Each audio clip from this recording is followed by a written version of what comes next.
Hello, this is Jon Speelman with this month's column. I think it's number 232, which I've entitled, let's go round, we are broadcasting indeed. I've called it Don't Make Assumptions and subtitled it Changing the Narrative.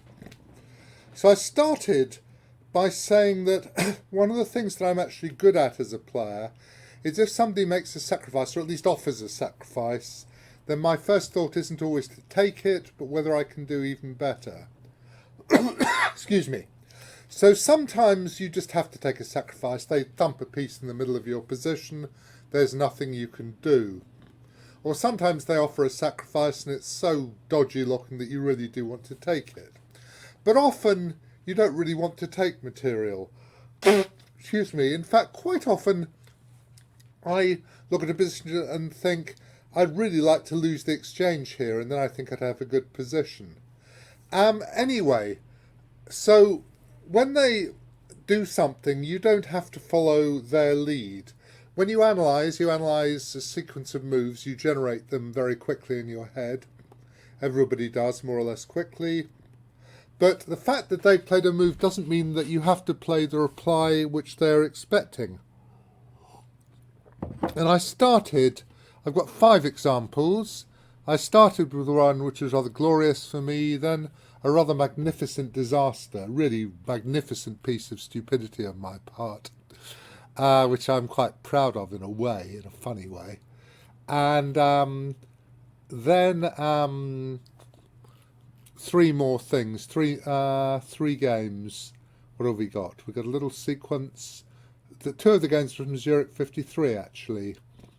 And as I said, I managed to find my copy of David Bronstein's book on Zürich 53, which is a great book. And it was actually in a pile of books. I sort of knew it was out rather than on the shelf. I had been failing to find it, but I found it, and that was useful.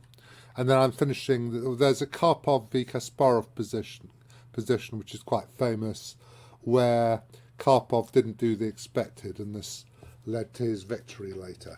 Okay, so there are these examples. Let's start. I'll go through the PGN, or we can do a little bit from here. This is a game from 2009, I think, against Igvisa. It was in the Staunton Memorial, which that year was in some school rather than in Simpsons in the Strand. And it was in a public school somewhere. I'm trying to think which one it was. Anyway, I just played h6 here, basically to induce him to sacrifice. I thought if he didn't sacrifice, he'd have a pretty crap position. Actually, bishop takes knight. The engine doesn't think it's particularly terrible. You know, it just all right. But it is an engine, and my feeling is it would be a pretty unpleasant position to play if you did take an f6, and he took an h6. And but the engine points out you can play rook d7 at once, which is incredibly annoying. It's just, you know, engines see things we just don't, and you think, well, I think a series of expletives really is what I think about such a matter. And yeah, it would have been okay for him apparently. Anyway, didn't happen. So let's go and let's find the games in here in ChessBase. They're in column 232, which is up here. And the first one is this game with Igvisa. And so, I've given some annotations. It's a knight d7 Caro, and I said, well, it was my main opening for years, but I've tried to abjure it or give it up a few times, and I've sort of nearly succeeded now. I'll just give them moves. Okay, there are a million different things white can do here. Knight f3 and knight back to d2 is obviously not the best way to play, but it's perfectly playable. The thing is, you know, you played this move knight d7, which covers some squares, but it does block your bishop. So, you know, the game... All right, so we play some chess.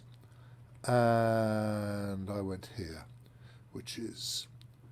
He went there, and I went bishop b7. So I'm quite pleased. I've gotten c5. He did that, and I gotten c5 very quickly. I don't know if he could have taken here and tried to pin me. I guess they'd take back with a horse.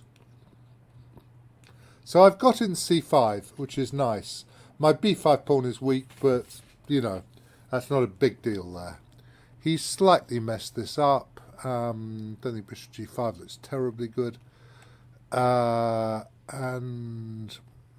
rook takes, what do I say? Bishop f6, knight f6, knight d4. It's a way to play because you're trying to fight for the c6 square, but you're not really getting it. Okay, so he took. I took and went there. Actually went rook takes, knight, queen takes, rook to there, c3. I should have played h6 here actually, but I went rook c5 thinking I was being quite clever and went h6. And of course neither of us saw rook d7, which is a terribly clever move. Just not the sort of move that a human being sees, or at least that this human being sees. And it would have, because I think you have to take it with a knight really. If pawn takes bishop and the rook takes bishop is quite good, quite okay. And you end up with a bad equality. Of course we didn't see that. I mean, he could have played bishop takes knight, and actually the engine doesn't mind very much, but I think it looks pretty unpleasant for black to me. It just looks as though, for white to me, it looks as though black has got a clear advantage. So he played bishop h6, which I sort of expected. Now actually, the engine here says rook h5 is a good move, which I hadn't. I haven't checked it actually with Stopfish, the latest version of Stopfish. It's giving this, and basically he runs out of anything very much to do because I'm just going like queen h4. I'm playing king g6, and he's out of checks, and I am a piece up and should win. I mean, it's a piece for 2 pawns, but it's not particularly. Anyway, I played bishop e4, which is a nice move covering h7. Plays knight g5, which I think is the most obvious move. And the thing is that at this exact moment, my bishop is covering h7, so I'm able to go knight g4, queen backs, rook takes. I think it likes bishop takes as well, actually. But still, this is what I wanted to do, of course. Takes f5. So I didn't have to go f5. Presumably I could have played some other move. Did I? No, I did have to, because he's threatening mate. So I'd seen this, I think, and I'd realised there was rook d7. I believe that by the time I did this, I had presumably seen it. So if we put this into replay mode now, what do you do as black? You can't go rook g7, really, because of rook takes bishop, of course, and takes, queen takes, and if pawn takes bishop, queen g5 check. So it looks as though this has gone a bit wrong. I don't know if you could go rook f7 there and manage to hold a draw, but it certainly wouldn't be. Oh, blast it. Hello? Yeah? Yeah, hi Sue. I'm just doing a column actually. Can you call in a bit? Thanks. Right, I'm going to carry on actually. You'll just hear that somebody called. I should have paused, I suppose. Anyway, so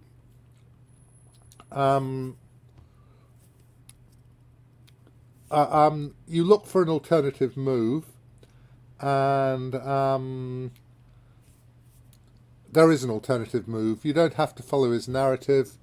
Actually, queen c5 is perfectly good, because if b4 there is the glorious move rook g7. I hadn't seen this at all until when did I see it? Can't you go queen takes knight then?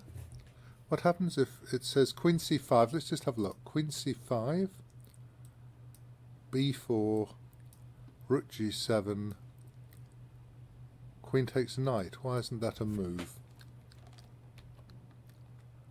Why is that not good?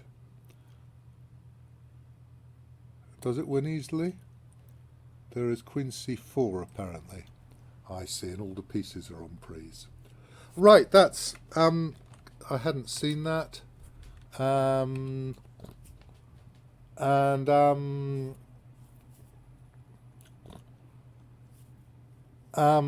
Right, so I've played knight f2, which is a great move because it changes the narrative. Now, oh, stop it, bloody computer. God, it's an annoying thing. Right, so if rook takes knight, pawn takes bishop, his rook is on prise, so suddenly none of it works for him at all. Bishop g2, I do a normal smothered mate. Could move if rook takes bishop, I go knight takes bishop with check, and then rook back to g7, and with the knight on e4, he's got no chance of perpetual check. So he tried this move, and here it's worth looking. If you don't look at Stockfish, please see if you can find the beautiful winning variation. There's a very nice win here, which I think I had seen. So it goes, I'll show you. Knight e4 check here, and then the glorious move rook g3. Obviously I'd foreseen this by the time this happened. And my opponent very sportingly played on to checkmate, actually. That was good of him, because, I mean, you know, when your opponent plays a really pretty mate, I think you should do. It doesn't happen very often, you know. Losing is a pain. We try very hard not to, but when your opponent does something good, I would as well, if my opponent played a really pretty checkmate. At least I hope I would. And he actually played queen takes, check, here. And that's the only smothered mate I think I've ever delivered in a classical game of chess. So I'm going to save this, and I'm going to go to the next one, which is my game with Jem Gerner. So this is really funny, actually. What happened was, as I said, it was a Blitz tournament, the Golders Green Blitz, and it's a qualifier for the UK Open Blitz Championship. Used to have 2 qualifiers, now has 1. I was a bit cross about this because I've come second twice. But this time I was just completely off the pace. My brain wasn't working. So there was nothing to be done. I mean, you know, what do you do? If you're playing Blitz and your brain isn't working, you're finished. There's nothing you can do about it at all. So, there we were.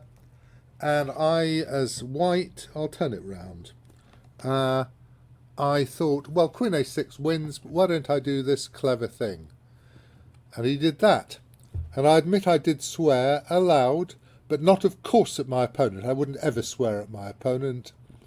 I swore at myself for my gross and glorious stupidity. And I have to say, I think it's rather wonderful that I managed to construct a helpmate against myself. You know, these things do happen occasionally.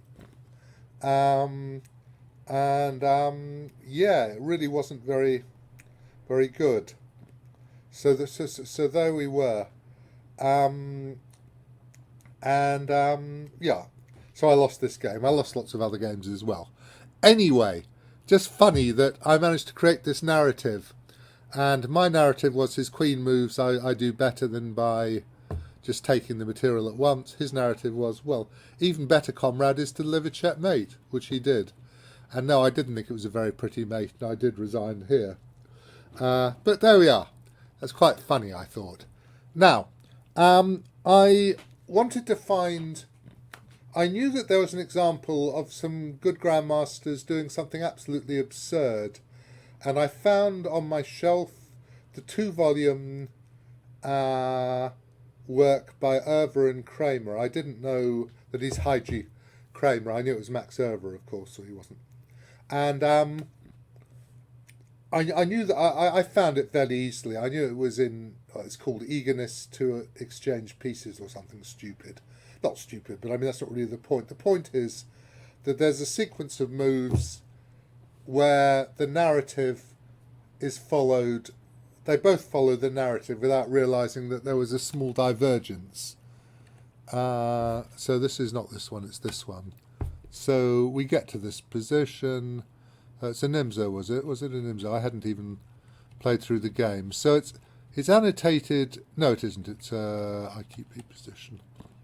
Annotated in David Bronstein's book on the tournament. Rather wonderful book. It really went badly. And basically I asked you, the sequence now continued. I'm going to play through the sequence fairly slowly, just a move at a time, and see if you can see anything wrong with it. I'm afraid there was a little clue in the middle of that, which wasn't meant to happen, but there we are.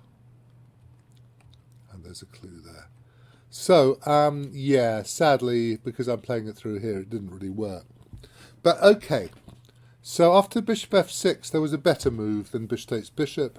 The eagerness to exchange pieces, or rather just assuming that's what you do, stopped both of them. And it was after 19, it was round 19 of, it was the longest tournament ever held, I think, or one of the longest. It went for 2 months, I believe, Zürich. It was 30 rounds, a 16-player double round, or 15-player actually, double round, all play all. So they played 28 games each. So they're knackered out of their skulls at this point, probably already, which is why Szabo did not see Queen G6 check.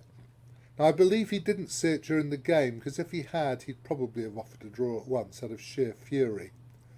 Because what happened was he recaptured. Yeah, Queen G6 was better. We don't know if Reshevsky saw it. And here he just had to play the move, that's bishop h6, and would have won immediately, because after f6 you play queen g3 and you win at least a rook. It's just the end of the universe as we speak. But he played bishop takes, king takes, and apparently Reshevsky offered a draw, and Szabo was so annoyed with himself that he sat there looking at the game for half an hour till he had almost no time, then accepted the draw. And Bronstein says that after that he couldn't really play for several rounds. So poor chap. But of course, even a grandmaster can miss a mate in one or anything. People do miss things. They happen. As a double blunder, it's fairly extraordinary. So there are two more examples. This is this famous Karpov game. I'll play through the moves very quickly. Is it one of these Tarashes? Yeah. So Karpov, it's very early on. Is it the first match? No, it's 84 actually. Because 1980 was the first one, wasn't it? Surely. No, it was 80. Moscow Marathon. Kasparov was born in 63, wasn't he? So it was the Moscow Marathon in 84. This is one of the games in which he blitzkrieged him. That's right. Karpov was killing Kasparov. I mean, it's a very nice game. It's Karpov doing his stuff. You let the man try to equalise. He can't quite. On and on you go, and eventually it becomes deeply unpleasant. Don't take the pawn yet. Don't even dream of taking the pawn yet, because black would equalise. Play your moves. Now you probably are threatening to take the pawn. He didn't take it even here, because if he does, well, actually, no, you need to defend h3. Okay. Karpov was very determined not to. So finally you're attacking d5. I don't know how bad d takes is. Anyway, they went. And they reached this ending, which is a tiny bit better for white because of the d5 pawn. And it should be a draw, of course. I imagine knight e7 would have been fairly sensible. I don't know, just to keep the pieces in the board, I would have thought. Let me just ask its Majesty what it thinks about that. I would have thought that would have been jolly sensible. I don't know why he didn't really. Yeah, is knight e7? Knight e7 is obviously a move, yes. Just, you know, I would want to keep some horses in the board. Anyway, they did this, and b4 was played, and here Kasparov played g takes h4, assuming that after g takes he could stop the white king from entering the position. And Karpov, I'm not sure if he sealed a move, but he played knight g2, which is a wonderful move. No advantage in playing h3, so you're basically losing now. I don't know if you can go. Anyway, he went takes. And the problem is, I mean, bishop g6 was suggested, but it doesn't help because you can take this guy. Because bishop takes knight, white wins fairly easily, the king infiltrates, and after, that really doesn't help. So now white gets to play the ideal ending, which is the one where you slowly infiltrate. That's bishop takes, king takes is fairly hopeless, actually. I think I'll give some lines. The thing that's happened here is that at least by taking this pawn, you've opened a route for the black king to try to counterattack. So it's a bit more complicated now, but he's just in time, gets back, and then you have to do a little bit of fiddling around. Yeah, you have to go up, otherwise it's hopeless. If you go around, you're going to be able to try to put your king on c3 when he takes an a3. So it wasn't very difficult, actually, this. I don't know, bishop c6, what do we do? Oh, just knight e7, probably. Now, what do we do if bishop c6? We play king here, do we? That's clever, isn't it? King there, king e5, king takes pawn, and we are in time to do this. Bishop to there, knight to there, followed by king c5, and the game ends. So he won.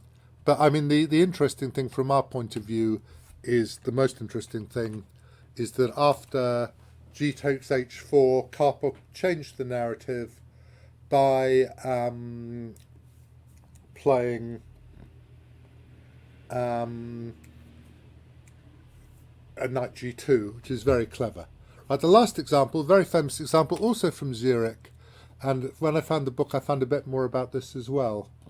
So I've put this in this column before, so I'll show it quickly. It's a game, Keres, Smyslov, very, very fine game, actually. Okay, they'd done all this stuff. And I think later it was, something was discovered later. Necessary to keep e4. c5 was reasonable, but knight e5 was very tempting. Take. Sorry, I can see some spelling mistakes. I can't be bothered to correct them. They got to this position eventually. Right. So the question in this position is, do you take the rook? So it's possible you can take the rook. And Smyslov apparently was really tempted, which is interesting. I thought, oh, he found this other move and thought that's even better. The thing is, he thought, if I don't take the rook and I don't win, I'm going to be really upset. That was his thought process. A very sensible one, actually. And so, therefore, I have to see if I can take it. But he couldn't work it out. It's far too complicated. And eventually he just played a good move, knowing that that move would at least draw. And in fact, it's better than that. So if pawn takes, queen takes here, you actually play a4, which is not that surprising a move. It's given it to its hands by Bronstein. It's a very obvious move, really. Before chasing the king around, you want to activate your pieces. Queen to there, and then you go here, here. Now, you can't go rook g3, because the queen takes rook, but you take and you go there, and then you play c5. And it turns out that this is okay, is it? bc5, it says. Check here, takes. Here. And obviously white has huge amounts of compensation. I don't know what the engine says. We'll ask it. This is the main line. And white found, what with the bucking all over the place, white should win, it says. We'll just ask the engine quickly. It's only the exchanges. Deeply unpleasant position, yeah. Plus, minus, okay. That's all I wanted to say. And so, but he didn't know, of course, but he found a really good alternative. That completely changes the narrative. The point now that as if you recapture, which you really want to as white, and you take the rook, and after queen takes pawn you have the evil move bishop b4, stopping the attack, after which you're winning. So if bc4, gh5, queen h5, I mean you can try other moves. Bishop d3 was definitely scary for black, and queen h5, but apparently also loses. Let's just ask the engine again. I assume I checked with an engine, a few years ago, and it would have said, yeah, bishop d3, rook e8, queen h5, king f8, a4. All right, it's not that easy. Bishop d3 here, here, here. This fine move. Blocks. Can you not? No, you can't take on d4 for some reason. What happens? Something awful. Check and queen h4 check happens. That's why you go there. That's right. And yeah, basically. All right. Well done, engines. But the move you could play here is queen g4, c3 takes. Bronstein gave rook c3, which is clearly enough to draw. Rook takes, queen takes, takes, rook to there. Don't think you do play bishop g2 because you can move the rook probably. It's bishop g2, it's a decent move actually, but gh5 takes here, and probably bishop c4 I'm imagining is the move. Must play bishop c4 really to maybe go rook d7 as well. And this is okay. Black has a symbolic advantage, but a symbolic advantage only.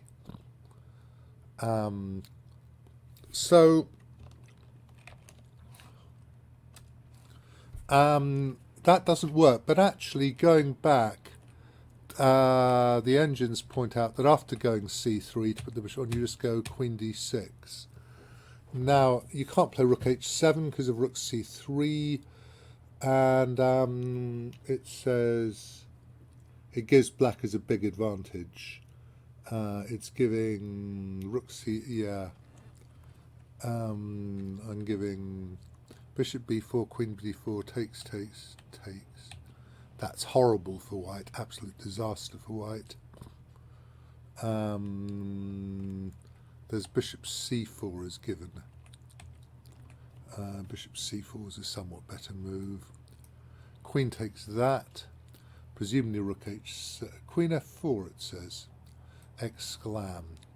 It's interesting. Rook c4. No, threatening queen. Queen takes f6 allows mate, so bc4. Queen b3. And basically, you just can't quite... White's threats are tremendous, but they're not quite enough. Bishop b1, I'm just following the analysis now. Queen to there.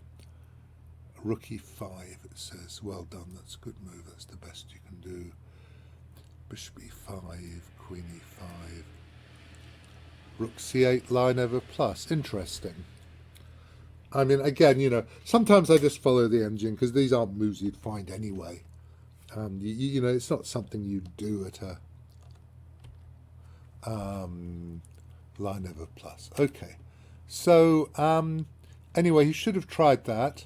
But if we go back to this diagram first, then after takes, he went rook h7, c3, and this is a disaster. You can't play bishop c3 because of rook c3.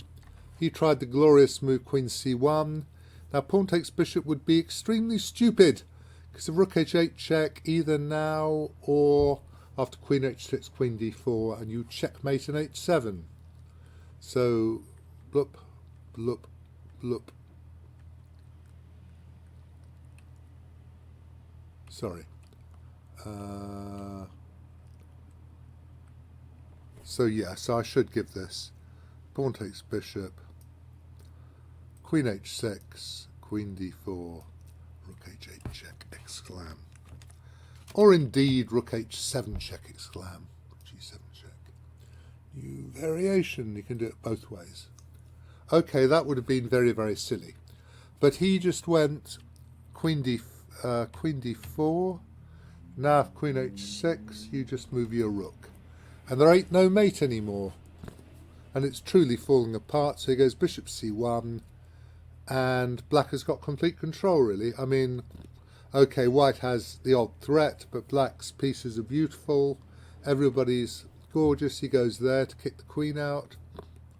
No point in sacrificing the exchange here. Not going to work. Queen to there. Unkind man. and then play c2. And so if you consider the lines we were looking at after he took the rook at once, compared to these lines, they're chalk and cheese or something, whatever. They're completely different order of magnitude. He went here, rook to there, f4, and then rook d1 check. Bishop d1, queen d4 check, and you're winning the house, the garden, and the gazebo. Anyway, so he won.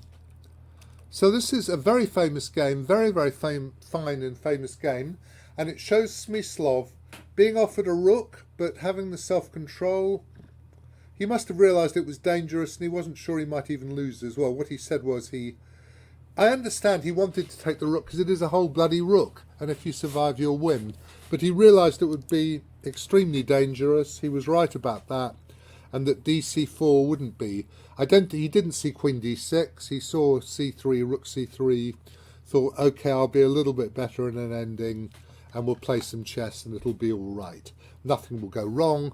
I might have some chances to play for a win on a very good day with a following wind. Probably is what he thought. And he played this move and he won.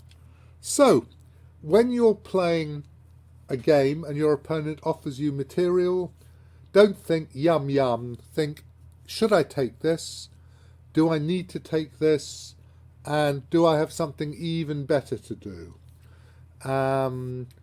It's worthwhile trying to change the narrative. Okay, I'm going now. I'm going to check again, of course, that I'm recording. If I'm not, there'll be screams. I am recording. And gnashing of teeth there would have been. Let's just see when it is next month. I suppose I could do some arithmetic, but it's easier just to go. It'll be something in November, won't it? So we go down one, and it will be November the 2nd. So I will see you on November the 2nd. Cheers until then.